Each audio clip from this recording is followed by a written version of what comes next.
Vote মালিকরা এখানে duty করে। আচ্ছা বুঝলাম, কারণ আমার ভোট আছে, আমি ডিউটি করি, ওর ভোট আছে, ওর মালিক জি জি ভোট আছে 9 জন ডিউটি করে। সদস্য। না না, মালিক সমিতি নাই আমাদের। তাহলে কি আপনি? আমি ভোট মালিক ধরেন, যে সমিতি নাই এখানকার একজন ভোট মালিক। জি, আপনার একটা ভোট আছে এখানে? জি আছে।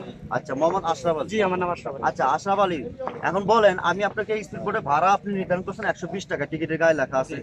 তাহলে আমি আপনাকে ভোট ভাড়া 100 যদি 50 টাকা করতেন, 200 টাকা করতেন, আমি 200 টাকাই দিতাম। হ্যাঁ, কথা রাইট। তাহলে আমাকে এই টিকিটের বাইরে যখন আপনি অতিরিক্ত 10 টাকা নিচ্ছেন, এটা কি কেন নিচ্ছেন? এটা নিচ্ছিল আমার যারা এই যে গুটি মহলে ডিসি সাহেব ইজারা দিছে, ইজারা দেয়াতে। কোন ডিসি সাহেব? কোন ডিসি সাহেব? রাজবাড়ী জেলা যারা ইজারা নিছে খেয়াঘাটের।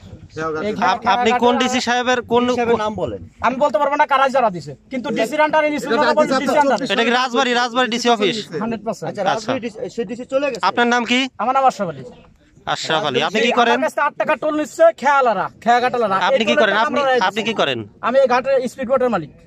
টাকা কি আপনি নেন? না, কে নেয়? এই ঘাট মালিকের ইজারাদারের লোক। এখন নিচ্ছে কে? এখানে কে নিচ্ছে? আর এখানে আমার যারা যাত্রী কালেকশন, টিকিট কালেকশন করতেছে, এরা নিচ্ছে। এখন নিচ্ছে কে? যারা টিকিট কালেকশন করতেছে সে তারা কে? নিচ্ছে। যে হইতে পারে, আমি হইতে পারি, আরেকজন হইতে পারে। আপনার নাম কি? আপনার নাম কি? আমার নাম নজরুল। টাকা আপনি নিচ্ছেন 10 টাকা করে, কোনো দলিল দেখাচ্ছেন না, এই তো? না। আচ্ছা, হ্যাঁ, আপনার আচ্ছা, কথা শুনেন থাকলে বলেন। ভাই, এখানে